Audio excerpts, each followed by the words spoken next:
për të ndryshime dhe shtesa në ligjin numër 29 datë 30/3/2023 për tatim mbi të ardhurat, shqyrtimi nen për nen dhe në tërësi. Pika e 8 projekt ligji për disa shtesa në ligjin numër 9632 datë 30/10/2006 për sistemin e taksave vendore të ndryshuar, shqyrtimi nen për nen dhe në tërësi. Projekt ligji për disa ndryshime në ligjin numër 87/2019 për faturën dhe sistemin e monitorimit të qarkullimit të ndryshuar, shqyrtimi nen për nen dhe në tërësi.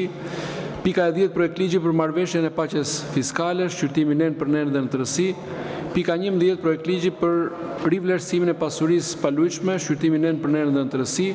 Pika 12 projekt ligji për fshirjen, shuarjen dhe pagesën e detyrimeve tatimore dhe administratës tatimore qendrore dhe detyrimeve të pagueshme në dogan, shqyrtimi nen për nen dhe në tërësi. Pika 13 projekt ligji për buxhetin e vitit 2026, shqyrtimi nen për nen dhe në tërësi. Projekt ligji për koncesionet dhe partneritetin publik-privat.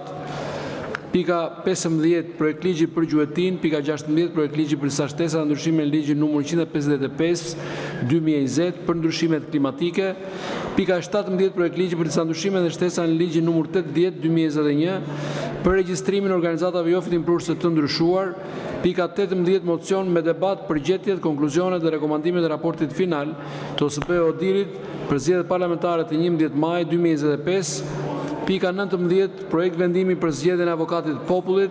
Pika 20 projekt vendimi për një ndryshim në vendimin numër 104/2025 për ngritjen në komisionit për auditimin e sektorit publik në përbërje të komisionit përhershëm parlamentar për ekonominë, punësimin dhe financat. Pika 21 diskutime për çështje jashtë rendit ditës. Fillojmë me çështjet sipas rendit ditës. Pika e parë është miratimi i proces verbaleve të seancave plenare, datave 2 dhjetor 2025 dhe 4 dhjetor 2025. Proces verbalet i keni marrë në rrugë elektronike. Nëse nuk ka vërejtje për proces verbalin, zoti Bido, urdhroni. 2 minuta.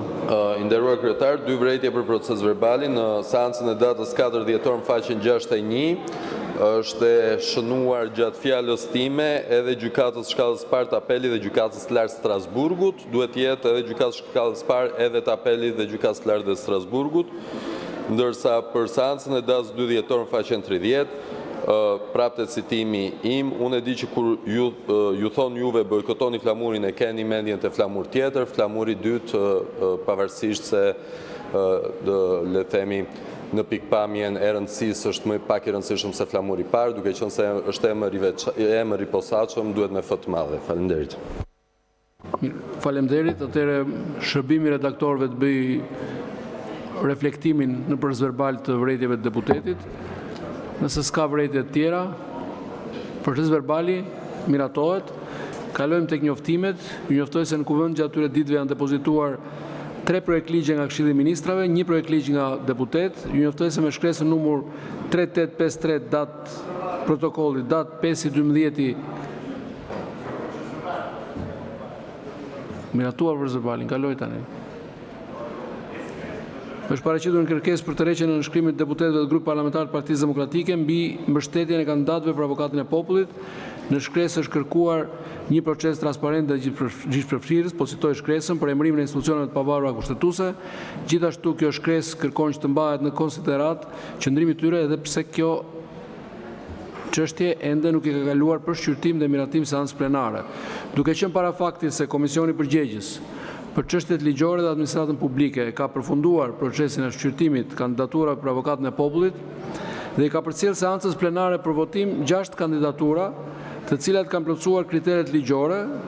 Kjo pikë është përfshirë në rendin e ditës së seancës plenare të sotme datë 11/12/2025.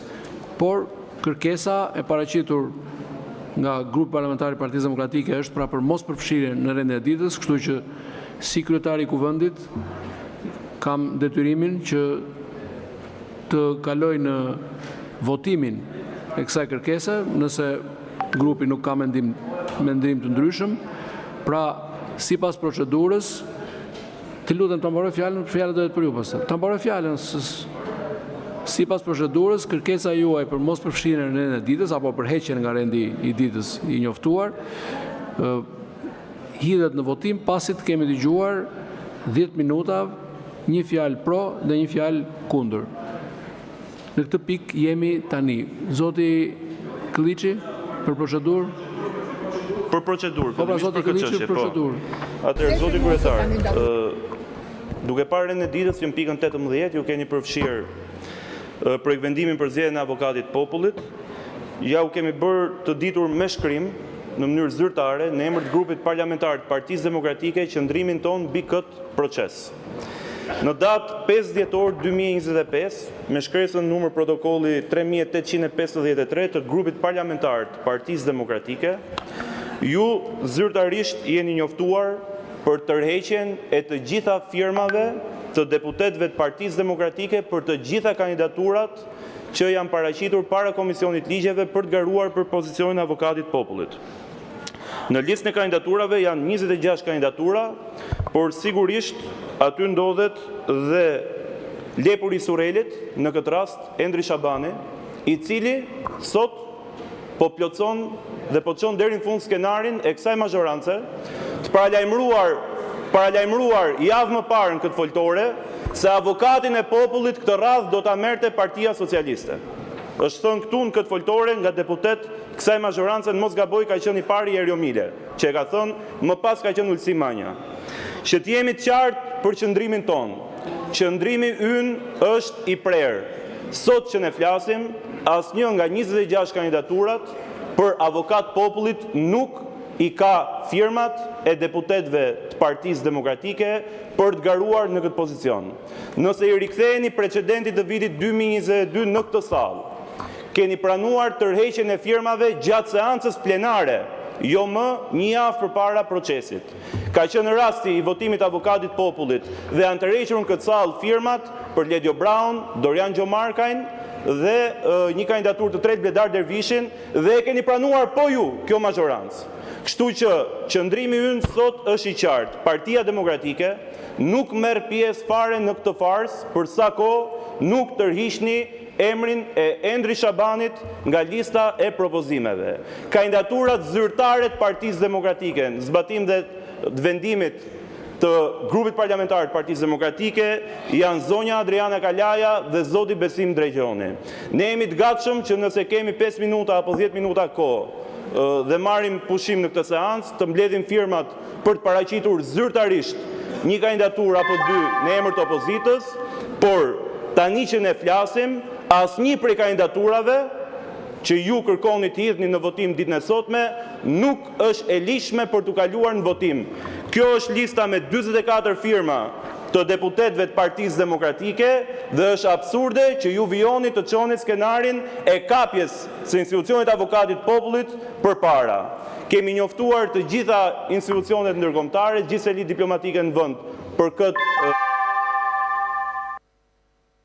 Ta përfundoj fjalën, lutem. Edhe 30 sekonda, lutem, për ta mbaruar, nuk e zgjas më shumë. Dhe duke marrë parasysh edhe progres raportin e fundit, sigurisht ky është një shqetësim për sa i përket akaparimit edhe të institucioneve kushtetuese nga persona me peshë politike dhe dukshëm në këtë rast kemi të bëjmë me një ish kryetar partie dhe me një funksionar në Këshillin Bashkiak. E them dhe një herë, Endri Shabani nuk përfaqëson vullnetin e Partisë Demokratike dhe kandidaturat tona janë zonja Adriana Kalaja dhe zoti Besim Drejgjoni. Faleminderit.